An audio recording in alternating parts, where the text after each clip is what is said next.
fue la experiencia de estudiar en la mejor universidad del mundo? Pues una pasada. Por ejemplo, la primera vez que llegué al MIT me acuerdo de ver un montón de labs con luz encendida. Y era lo de... Es sábado, a la 1 de la mañana. Tenían que estar todos de fiesta. ¿Qué hacen aquí en el laboratorio? ¿Por qué están en el laboratorio? ¿Sabes por qué? Bienvenidos a un episodio muy especial. Tenemos a un ejecutivo de Walmart aquí presente y su nombre es Miguel. Miguel, cuéntanos quién eres y qué estás haciendo actualmente.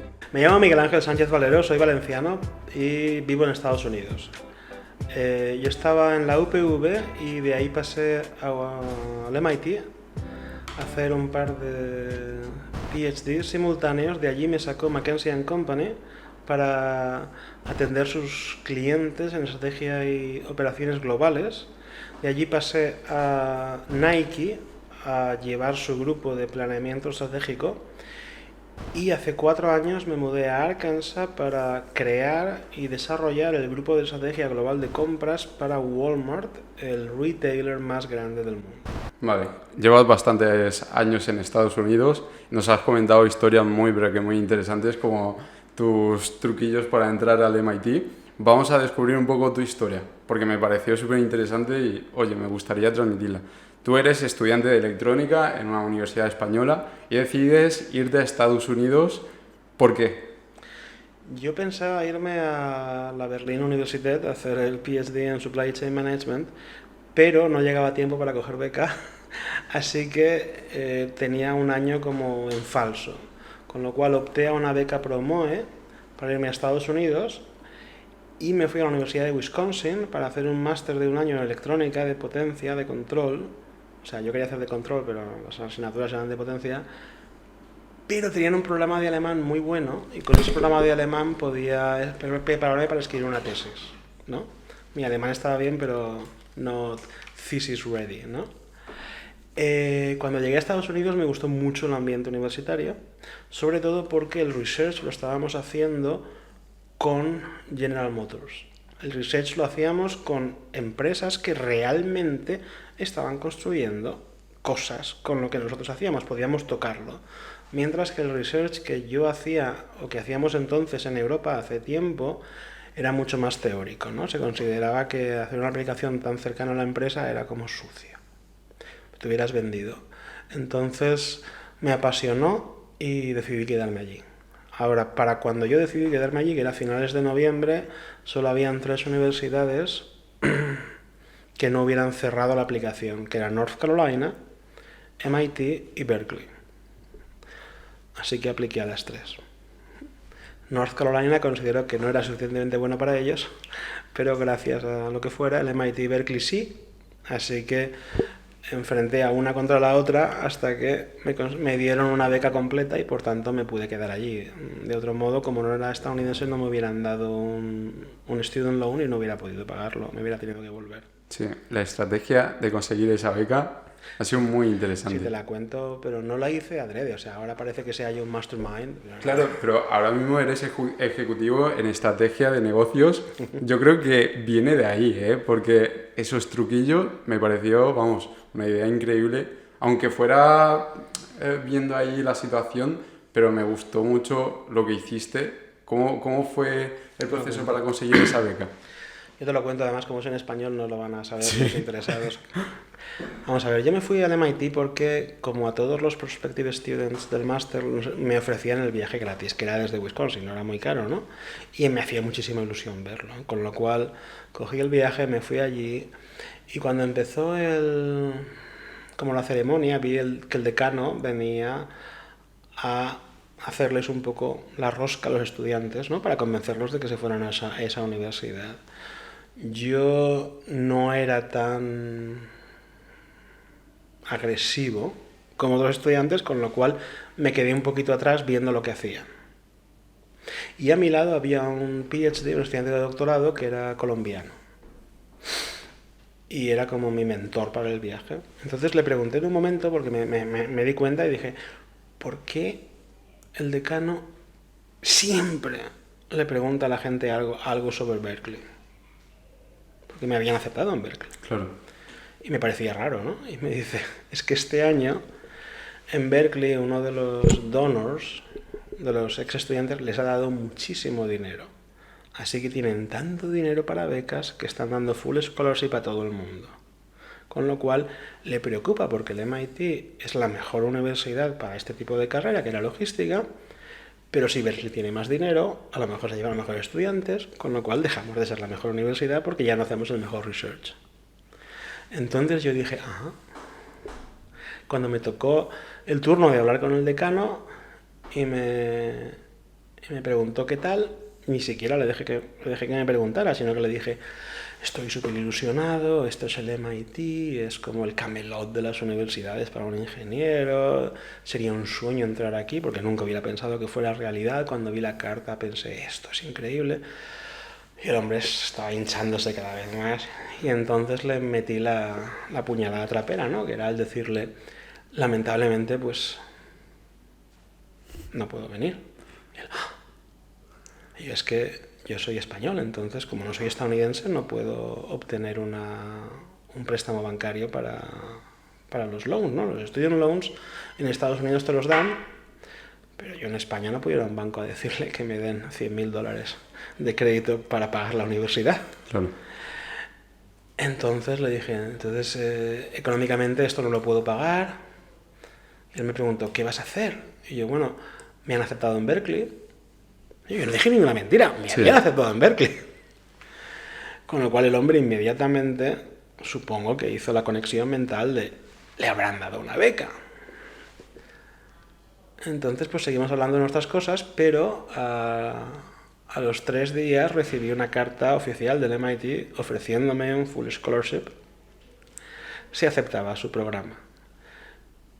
Luego hablé con Berkeley al cabo de un mes o así, que también me dieron una beca, pero ya daba igual porque honestamente yo quería ir al MIT. Y así fue, o sea, es una serie de circunstancias, es una serie de casualidades, pero la realidad es que esas casualidades sucedieron de manera exitosa, que es lo que dicen los mexicanos, no me acuerdo cómo se decía en España, porque yo estaba preparado para ellas. Es decir, yo me preparé para hacer mi PhD en Berlín. Si yo no me hubiera preparado para eso, cuando me llegó la oportunidad de hacerlo en el MIT, no hubiera estado preparado para hacerlo. Es decir, no es solo decir, hey, cuando llegue el tren, súbete. Que sí, súbete. Pero tienes que estar preparado para saltar a un tren. Si no, cuando llegue dirás, oh, mira, un tren, y ya se habrá ido. Claro. Hay una cosa, justo esta mañana estaba escuchando un podcast porque me gustaría pues, mejorar y siempre intento, cuando tengo un momento, de escuchar podcast. Estaban hablando con un neurocientífico del miedo. Tú, en ese momento, cuando tenías que tomar decisiones de este estilo, como en Estados Unidos, irte al MIT, ¿tenías miedo? ¿Te daba respeto? ¿O fue de una?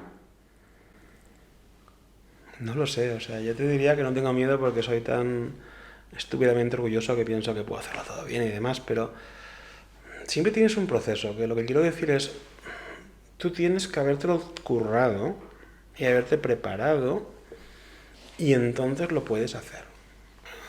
Yo cuando tomé la decisión, yo no tomé la decisión de irme al MIT, ¿no? Yo tomé la decisión de irme a Alemania. Pero cuando yo tomé la decisión de irme a Alemania, tenía la decisión de irme a Londres con una beca normal de Erasmus, tenía la decisión de irme a Taiwán, que estaban abriendo un programa de intercambio. Me hizo gracia porque quería aprender chino. Y cuando hablé con ellos me decían, sí, hay un programa. Y yo, pero es que no lo veo en tu web. No, pero sí que lo hay. Pero es que en tu web solo veo clases en chino, no en inglés. Sí que lo hay. Y al final me di cuenta, querían tener estudiantes extranjeros, yo iba a ser el primero y me iban a poner a los profesores a darme clase particular. Ostras, en inglés, ¿no? Todas esas cosas, ¿qué hice? Pues como soy un friki, cada uno es lo que es, me hice una hoja de Excel con todas las columnitas, en plan valorando para cada una, pues cómo interesante era, qué iba a aprender, qué riesgo había de que saliera mal, qué posibilidades me habría para después, ¿no? Por ejemplo, en Estados Unidos irme a Estados Unidos, en Alemania quedarme en Alemania, qué podría aprender nuevo de idioma, de gente, cómo integraría con la cultura, y luego le hice pues un código típico, porque somos ingenieros, ¿no? Y sí que lo cuantifiqué todo para poner un score y ver cuál me gustaba más y menos, y luego lo decidí y hice la que ya quería hacer desde el principio, porque estas cosas al final acaban siendo así. Y luego no hice ninguna. Y esas cosas pasan mucho. Yo me acuerdo de haber visto ese modelo matemático cuantificado con mi mujer una vez, que era mi novia. Una vez estaba en el MIT y decir, mira, todo esto rollo que me hice con 70 universidades y tal, y ¿qué más da? Pero no, el hacerlo me ayudó a descubrirme a mí mismo y lo que quería hacer y lo que valoraba. Y al prepararme para ir a ese sitio, estaba preparado también para ir a otros sitios mejores si la oportunidad sucedía. Claro. Y una pregunta, Miguel. Tú llevabas una base que era de ingeniería, una base muy técnica, y por lo que he visto, el máster en el MIT era de logística y más enfocada un poco a empresa. ¿De dónde surgió esa curiosidad por la logística en ese momento? Si le cuentas a mi asesor, que es el número 1 en Operations Research, que su máster no es matemático, lo vas a flipar. Pero no, pero lo entiendo. Luego he hecho Mackenzie, que es más de empresa. Hay dos cosas, ¿no? Una es la logística en sí mismo. La logística viene de dos momentos cruciales. Un momento, cuando era más pequeño, fui a Hong Kong. Como era un estudiante, no tenía dinero. Cuando no tienes dinero en Hong Kong vas usando el autobús del aeropuerto de la ciudad. Cuando vas en autobús te pasas 20 minutos por el puerto viendo containers de todos los colores y marcas y países y demás, y es una pasada. Es como ver el tablero de Lego más grande del mundo, y me impresionó y yo quería hacer eso. Y luego la segunda fue darme cuenta de que eso es importante.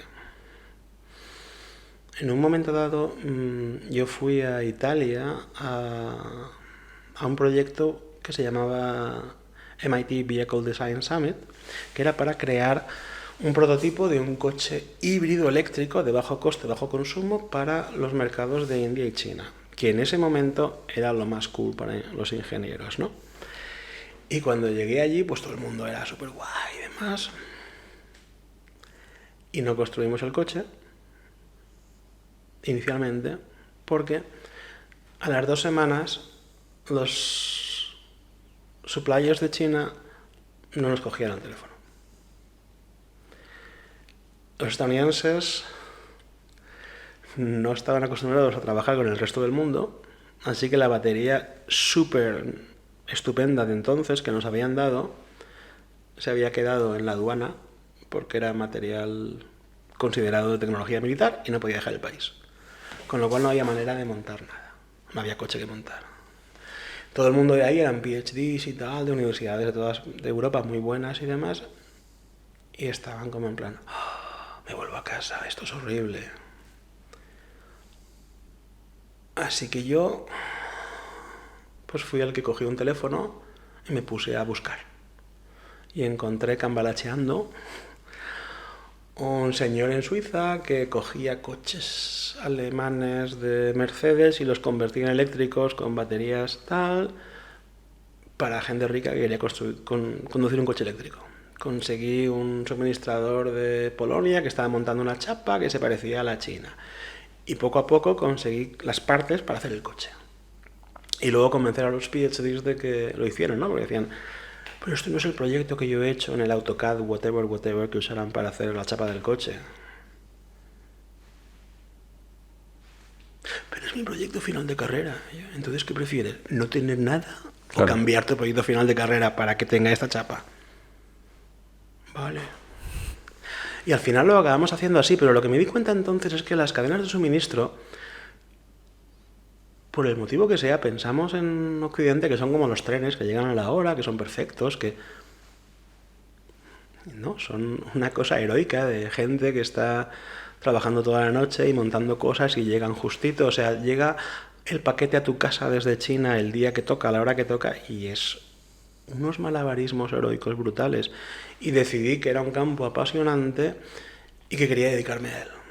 Y es una mezcla de matemáticas puras y duras, pero también de, como dices, empresa, ¿no? De networking. Cosas más... Es como una red social. Al final, si quieres... Ese no es el tema que iba a decir, pero es completamente cierto. Es decir, las cadenas de suministro son como una red social. Cuando llegó el coronavirus ya no habían suministros, ¿no? Habían un montón de disrupciones. ¿Quién ganó? Bueno, ganó el que tenía mejores relaciones.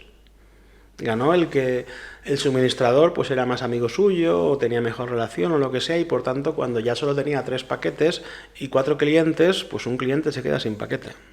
Y no se va a quedar sin paquete el cliente que es una relación más fuerte mía. Entonces, durante el coronavirus hemos visto lo que diríamos el factor social de la cadena de suministro. ¿Cómo conseguiste lidiar con esos doctores que querían construir ese coche?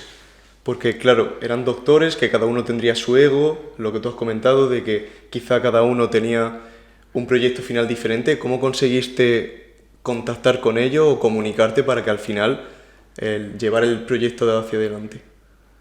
Al final fue una mezcla de todo, ¿no? Es decir, vas en plan mamá a escucharles y a darles un abrazo y a decirles que tienen razón y que los demás son unos cabrones. Y también vas a entender realmente cuáles son sus problemas, su punto de vista, a intentar explicarles el punto de vista de los demás. A veces a darles un jarro de agua fría. No vas a construirlo con estas piezas porque no van a llegar. Y a veces hacer un poco de drama. O sea, uno de los holandeses lo tuve que dejar que se volviera a su casa, odiándonos a todos y demás, y esperarnos unos días y entonces decirle, mira, este otro que le caía como el culo. Este es el proyecto que ha presentado para el diseño, para que este volviera y dijera, es feísimo.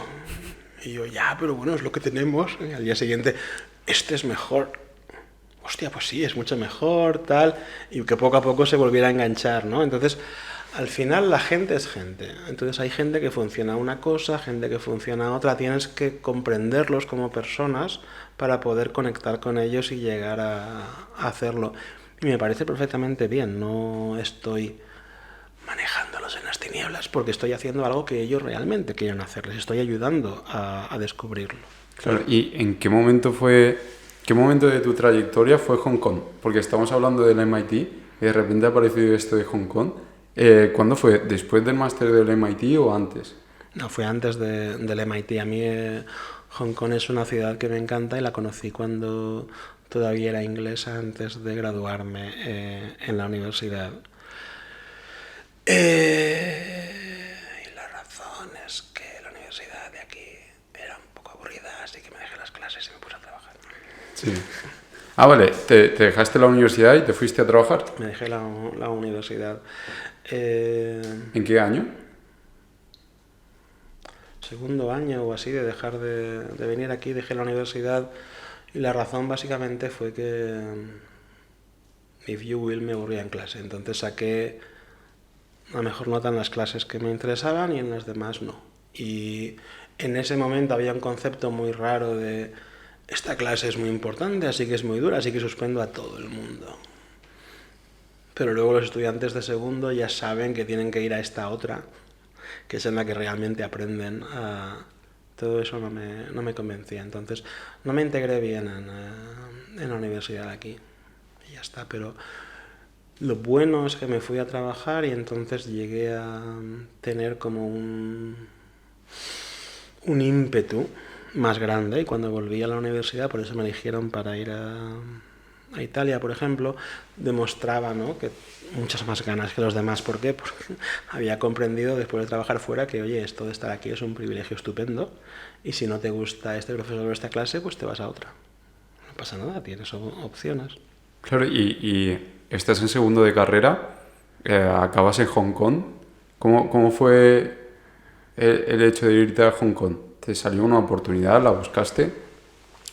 Hong Kong fue una cosa muy rara porque viene de coincidencias y ya está. Es como lo de coger y saltar al tren cuando sucede. Tú llegas ahí, pero básicamente viene porque Hong Kong no era chino todavía, era inglés. En Inglaterra en ese momento las carreras eran de 3 años, no de 4 como ahora.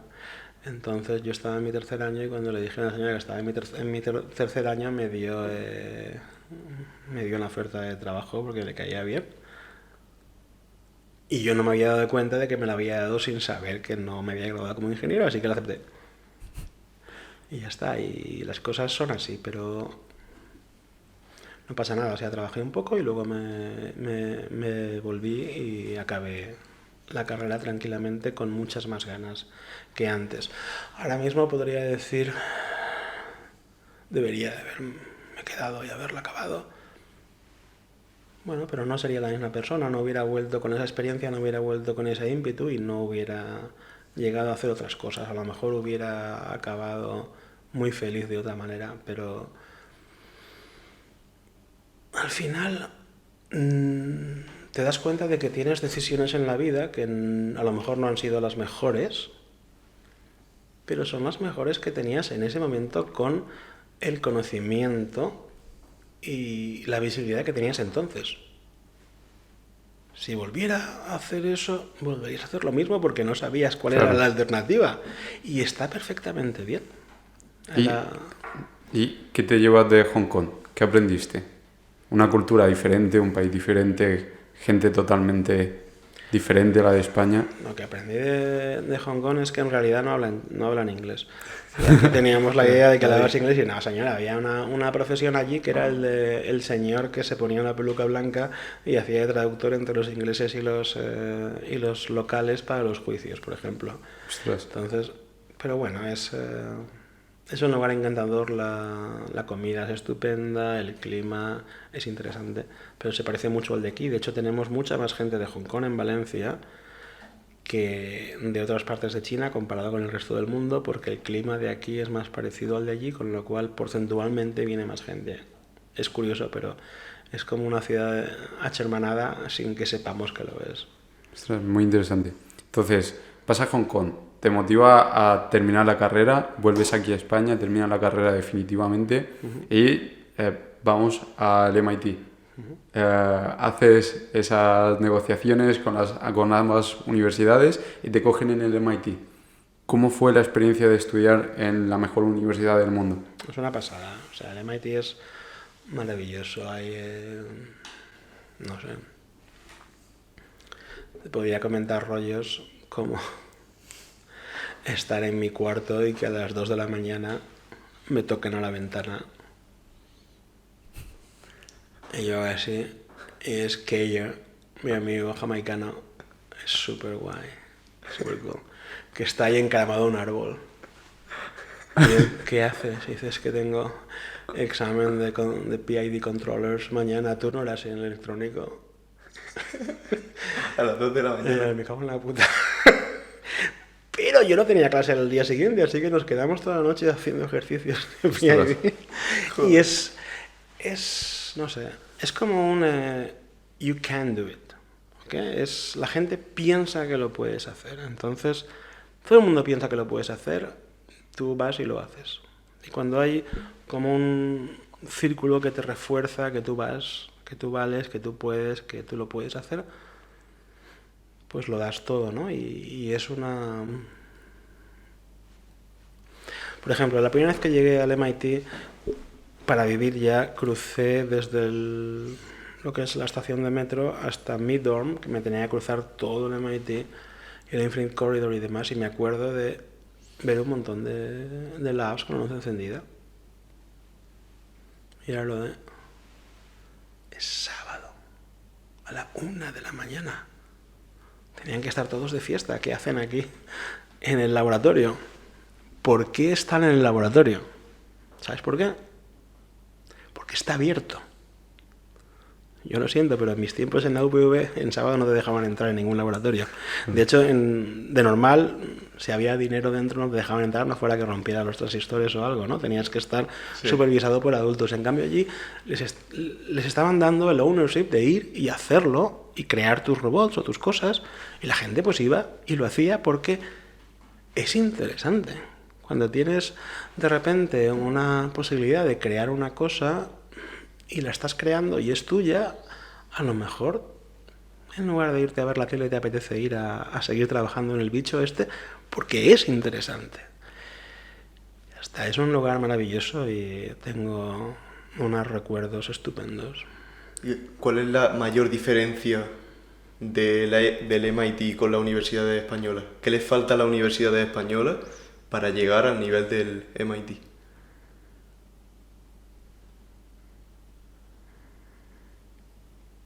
A lo mejor dinero. A lo mejor no debería responder eso si quiero volver aquí. No lo sé, hay muchas cosas que faltan. Por supuestísimo que hay muchísimo menos dinero, ¿no? Cuando digo que en la Universidad Española no te dejaban jugar con los transistores por si los explotabas, es porque no tenían dinero para comprar más transistores. Si no, te hubieran dejado que jugaras todo lo que quisieras, ¿no? Entonces, dinero para research es una cosa, la actitud también es otra. Yo los profesores de allí los veo pues increíbles, ¿no? Algunos tienen empresas que les han dado millones de dólares, pero todos, y algunos tienen un ego más grande que un castillo, pero se acercan a ti con humildad. O se acercan a ti, si quieres, con respeto. Es decir, cuando tú hablas con un profesor, notas como un reconocimiento de que esa persona piensa que tú vales, que tú vas a hacer algo importante. Entonces, si esa persona tiene puestos para hacer research o un doctorado, en Estados Unidos es muy importante a quién se los das, porque tú estás siempre buscando que te den más dinero para hacer investigación y ese dinero depende de los resultados de tu equipo. Entonces, a quién coges en tu equipo es importante porque te tienen que dar rendimiento, ¿no? Y tú ves cómo te están intentando evaluar a ver si les podría salir rentable o no, pero la posición inicial es, bueno, tú estás aquí, probablemente sí que valgas, tengo que ver cómo vales y si eres adecuado para mí. Mientras que estando en España era algo así como, mira, yo soy un profesor y molo un montón. Ya está, estaba más centrado en esa parte. Sí, Pero como digo, yo estuve aquí hace muchísimo tiempo, ¿no? Sí. Toda la parte de universidad de empresa no está y ahora está. Muchos de los profesores que me dieron clase a mí están allí ahora y son una gente maravillosa. Sí. ¿Y cuáles eran tus objetivos en ese momento cuando entras en el MIT? No tenía ni idea, yo estaba disfrutando, viviendo la vida loca, ¿no? Cuando yo entré allí, nada más entrar, lo que quería era aprovecharlo todo. Antes de que se den cuenta y me tiren, ¿no? Es una cosa que en el MIT, nada más entras, lo primero que haces, el primer día, nos llevaron a todos a una aula gigantesca para darnos lo que era una clase sobre el síndrome del impostor. Qué guay. En la cual hace 20 años. Hace la hostia, sí. Y empezaron a contarte el rollo de que, y tú, pues eso, pues que tú sabes que nos hemos equivocado, ¿no? Que por lo que sea te has colado, pero tú no das el nivel para estar aquí y tal y cual. Y entonces de repente paran y dicen, stop, ¿no? O sea, deja de hacer esto. Ten un poco de respeto a los profesionales que hay aquí. Y si te han cogido es porque lo vales. Tú lo vales. De hecho, el hecho de que tú estés dudando de si vales es un poco como el síndrome del Canning, ¿no? De si tú piensas que no vales es porque sí que vales. Por eso estás dudando de si vales, igual que si dudas de si lo conoces es porque realmente lo sabes. A veces el hecho de que no dudes de que tienes razón significa que no sabes muy bien de lo que estás hablando.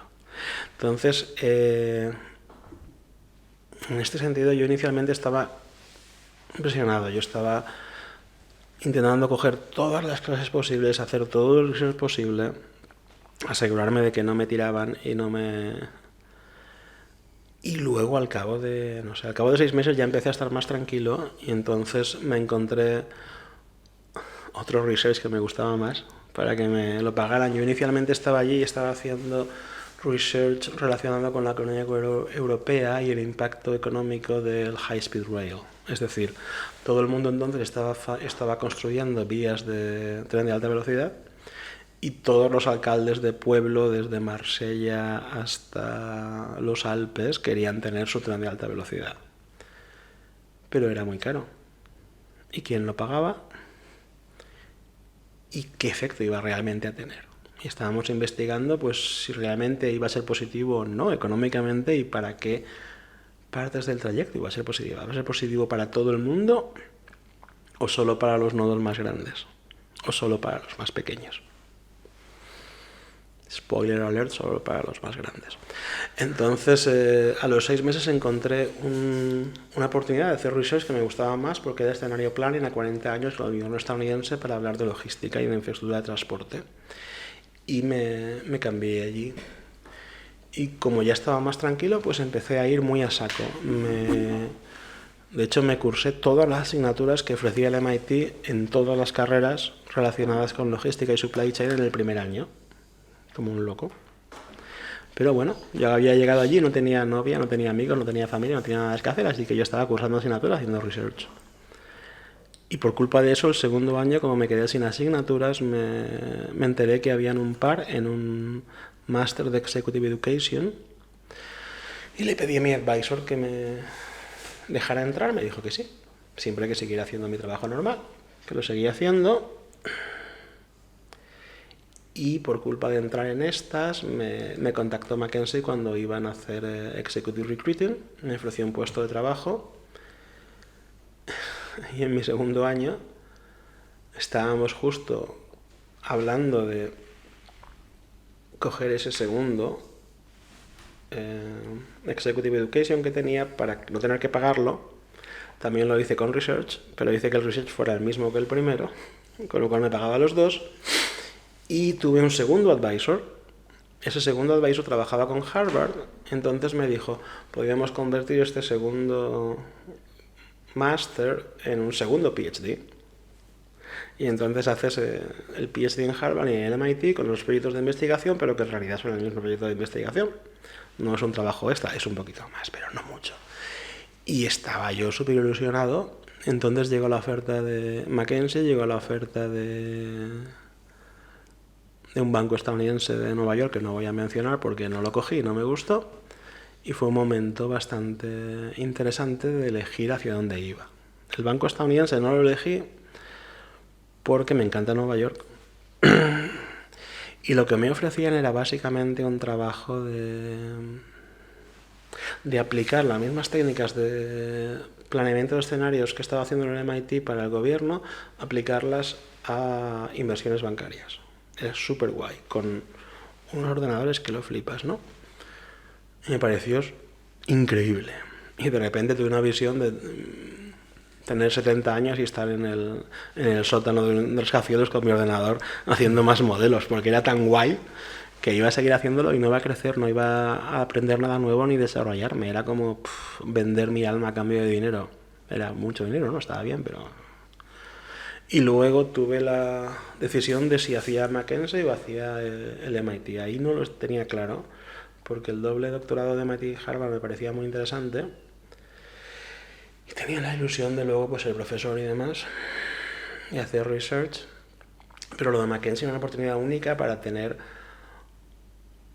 una visión de trabajo de empresa y realmente cambiar cosas en el mundo, ¿no? Porque asesoras a empresas que mueven muchísimo dinero, asesoras a empresas top.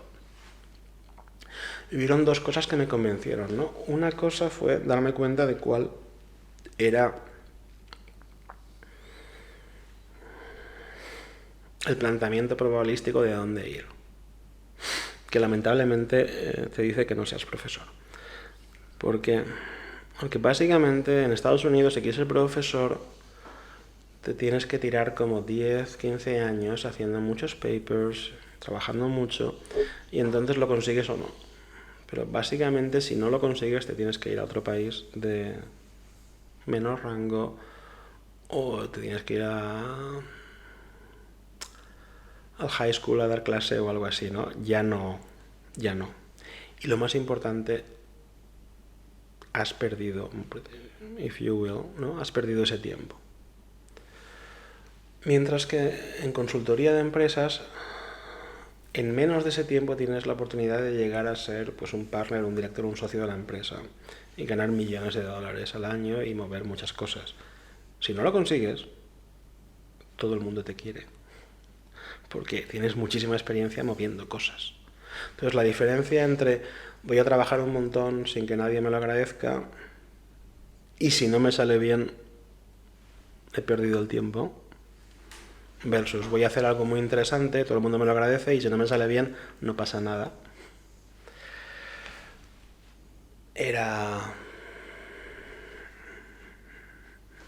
Me tenía picado. Y entonces mi advisor me dijo, vete con Mackenzie. Claro. Y yo, pero yo quiero ser profesor como tú. Y él me dijo, mira, tú te vas. Si te gusta, te gusta. Si no te gusta, coge todos los datos, tráelos y hacemos research y te quedas con el PhD. Y dije, vale. Y más o menos por eso fue por lo que acabé en Mackenzie. Claro. Y Bueno, una cosa que se me ha olvidado de decir, pero voy a decirlo ya porque hemos hablado mucho de PhD, así que no acabé ningún PhD. ostras, ¿Sí? Me dieron la oferta, cuando me dieron la oferta lo que hice fue en unos meses hacer un wrap-up y terminar de poner todo el research que había hecho y lo presenté y me dieron 2 masters porque era bien, pero ya está, se quedó ahí. vale. Y Estados Unidos tiene fama de que, oye, la educación es muy, muy cara, pero que luego a la hora de salir al mercado laboral los sueldos, pues, como que lo recompensan. Un salario de una persona que termina el MIT, ¿por dónde ronda? Con un perfil similar al tuyo, que es técnico, pero también que toca la parte de No negocios. tiene sentido hablar de eso. Te voy a explicar por qué. Vale. No importa el dinero. Tengas el dinero cobres el dinero que cobres, siempre vas a pensar que los de arriba cobran demasiado y los de abajo cobran muy poquito. Para que te hagas una idea, estando en Mackenzie yo me di cuenta de que O sea, estando en España en la universidad, la gente que ya trabajaba y demás estaba con sus Volkswagen Golf. Y luego allí, estando en el MIT, los MBAs y demás hablaban de sus Audis. Y luego en Mackenzie hablaban de sus BMWs. Y luego los partners estaban hablando de Porsche. Y luego los directores hablaban de yates. Y ahora que tengo más tiempo y realmente veo ejecutivos, los CEOs comparan sus jets privados. Da igual lo que estés ganando. Siempre estás pensando en lo que gana el siguiente. Ahora mismo, yo he visto muchísimas veces la comparación, es que no hay un final a ese rat race. Lo que tienes que hacer es trabajar en algo teniendo en cuenta siempre que el dinero no importa, aunque sí que importa, pero que no tienes que aceptar algo por dinero si por convicciones o por salud no lo quieres hacer. Si te está afectando a tu familia o a tus valores, no merece la pena, sea lo que sea, y el dinero va a llegar igual. Y con dinero vas a estar feliz de todos modos. Y la educación siempre paga. Incluso en un sitio tan estúpidamente caro como Estados Unidos, la diferencia salarial de tener un título o no, de media, merece la pena. Hay casos concretos. Es decir, si tú me dices que vas a venir a hacer un PhD de lengua inglesa y luego aplicar a un puesto de programador, pues probablemente aplicando desde high school sin hacer ningún título tengas la misma cualificación. A no ser que me digas que en tu PhD de lengua inglesa llevas 10 años picando código. Pero de normal, teniendo un título y trabajando luego en un campo relacionado con ese título, siempre merece la pena. Claro. Y has dicho que el dinero no importa, pero un margen de dinero sí que tenemos que tener, un salario para vivir. ¿Qué cantidad consideras tú que es la suficiente para ser feliz y dedicarte a lo que te gusta? Eso depende de dónde vivas y de cómo te lo ocurres, ¿no? Es decir, no lo sé en España. Yo sé que en Estados Unidos, en Chicago podías encontrar un apartamento que te lo alquilaran por $500 al mes y en San Francisco por $1,000 al mes están alquilando armarios Covero para que se ponga una litera a alguien ahí, ¿no? Dependiendo de dónde estés vas a necesitar una cantidad de dinero u otro. En Estados Unidos es muy diferente si vives en una ciudad grande o en un sitio más pequeñito, cuánto vale el coste de la vida. Pero lo que digo no es tanto una actitud de cuándo es suficiente el dinero, sino si tú tienes una actitud positiva de que tú vas a trabajar, vas a crear valor, te vas a formar, vas a seguir inquieto respecto a mejorar laboralmente y demás, en Estados Unidos vas a ascender y vas a conseguir más dinero.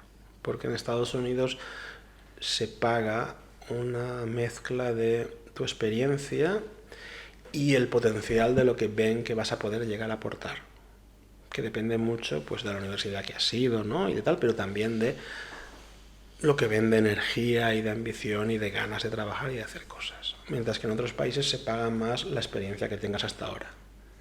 Con lo cual es difícil al principio llegar a hacerlo. ¿Sigues teniendo ese hambre por querer seguir mejorando, por querer seguir pues, ganando cada vez un poco más o siendo un poco más feliz? ¿Sigues teniendo ese hambre de querer mejorar a nivel ejecutivo? Sí. No, sí.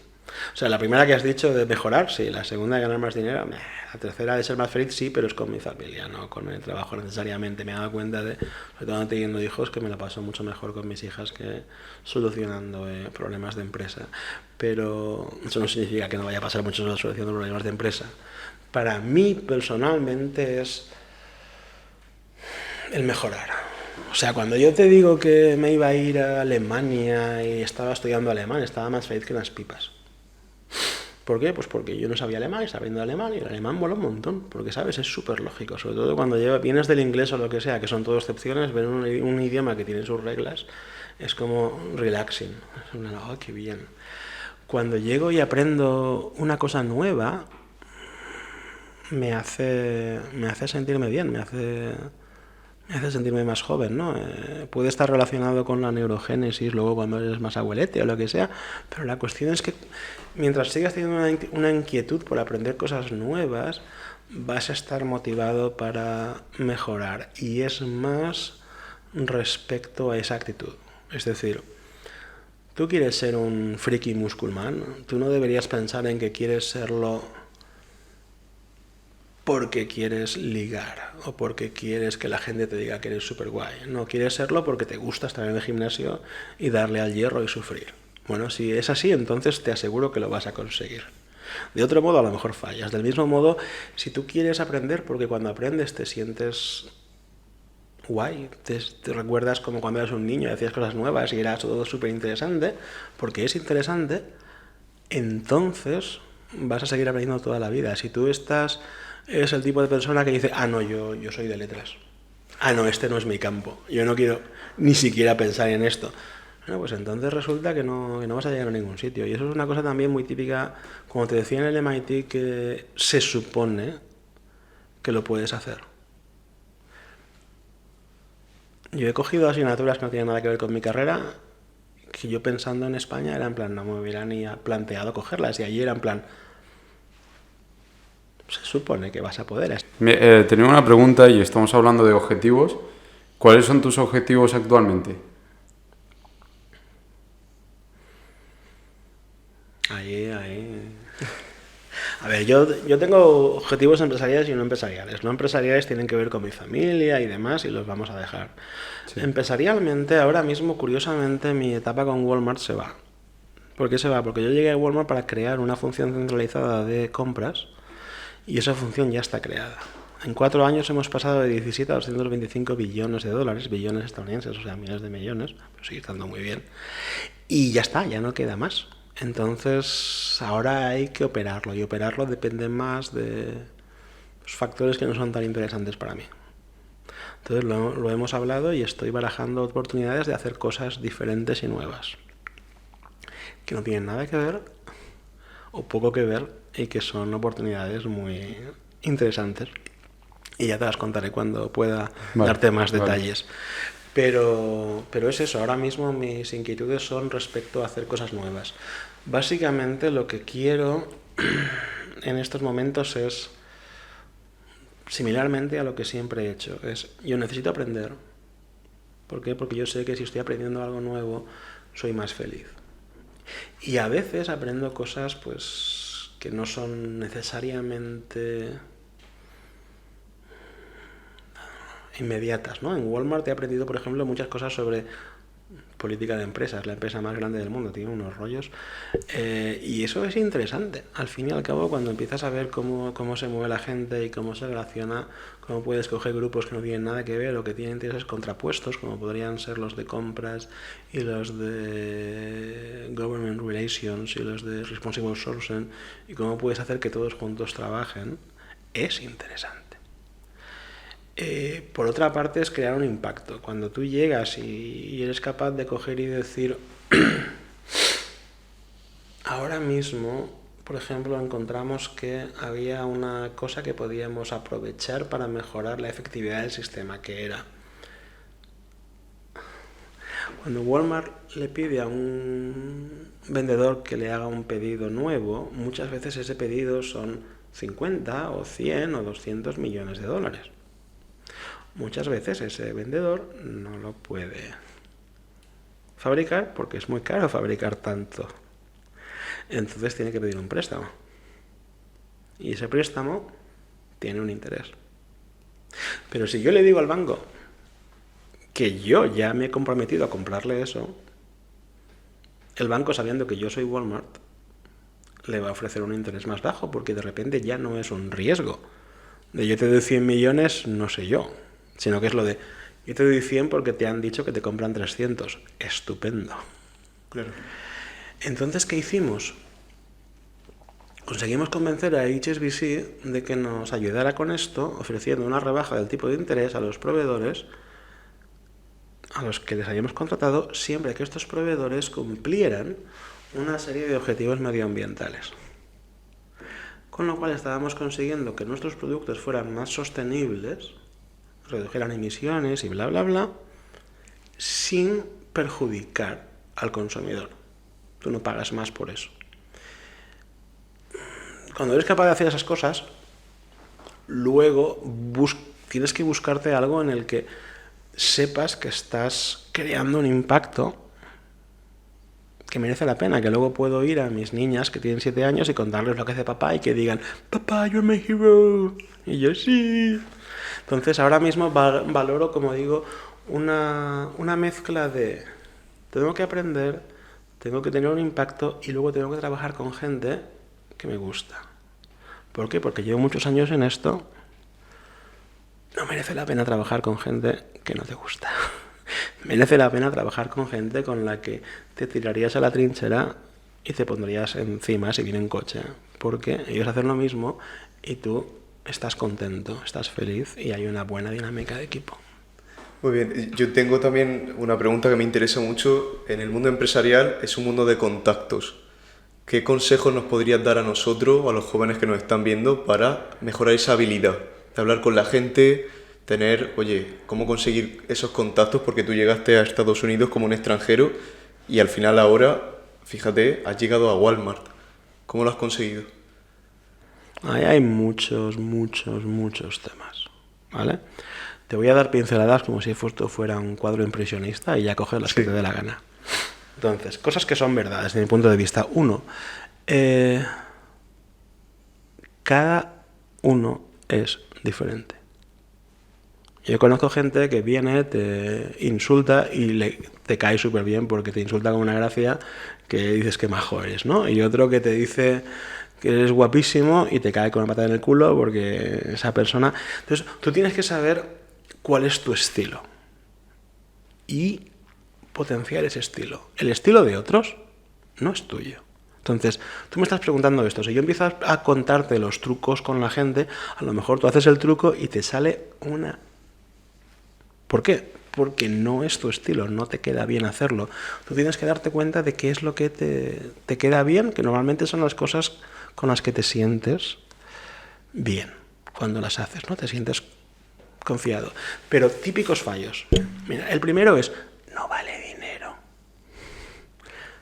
Pide, habla. A mucha gente no le importa.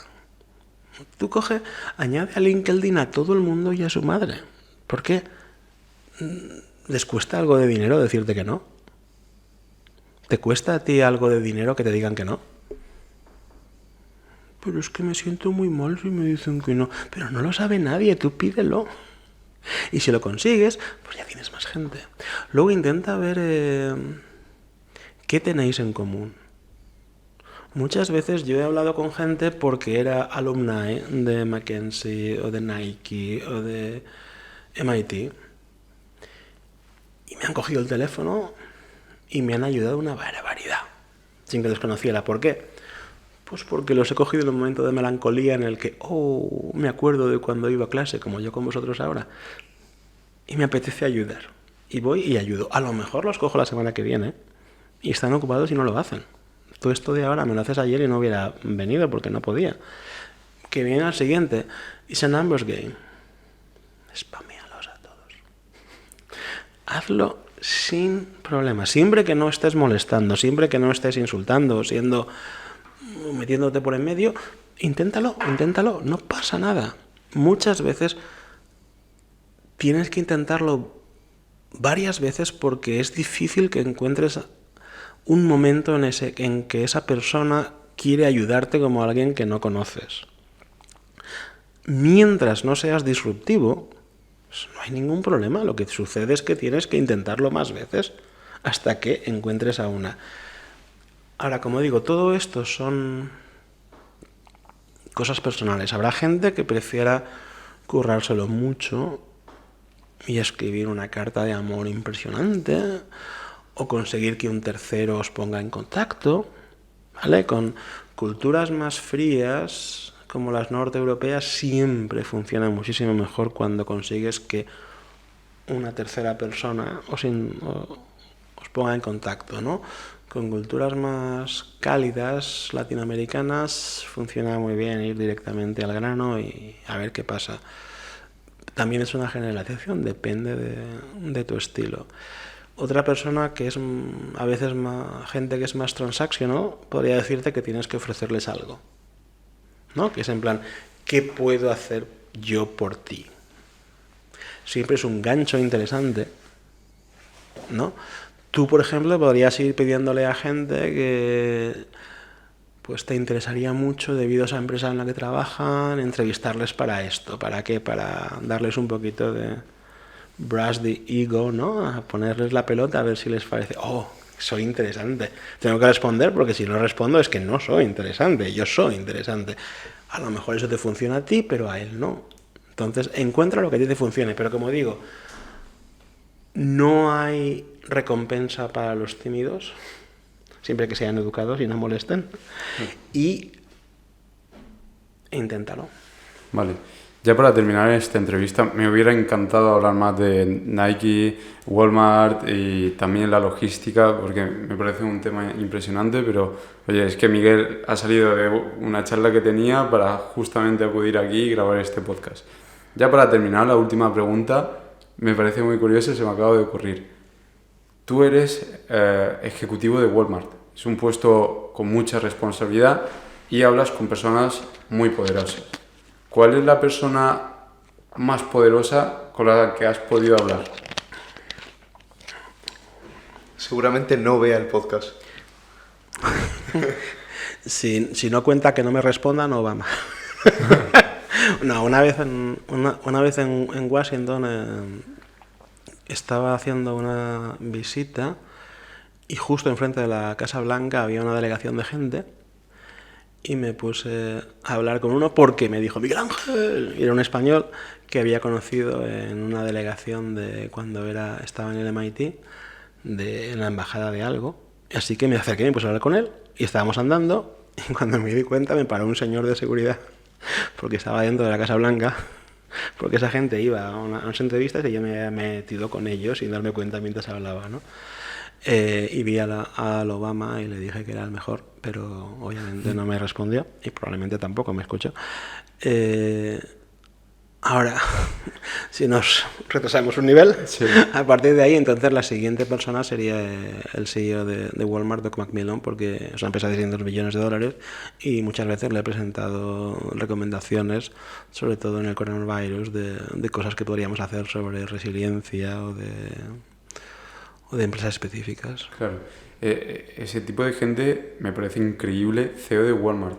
¿Qué cosas ves diferente en una persona así que cualquier persona común. ¿Qué tiene él que no tenga otra persona para estar en ese punto?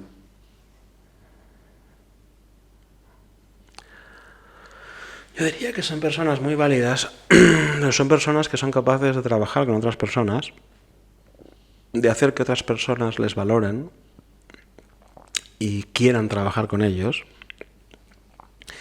y dar un ejemplo en el que les está motivando, normalmente por ser el first among equals, ¿no? El hecho de que pues está currando. Para que te hagas una idea que no tiene nada que ver, pero me parece la anécdota más espectacularmente grotesca, ¿no? La primera vez que vi a Doug McMillan estaba en el pasillo hacia su oficina en vaqueros, llevando una maceta gigantesca en brazos hacia su oficina.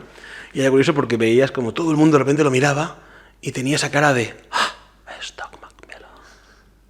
Y veías a Doug McMillan que los miraba y de alguna manera mientras sonreía conseguía comunicarte el no me ofrezcas coger la puta planta. Déjame que llegue a mi oficina y deje la planta en paz.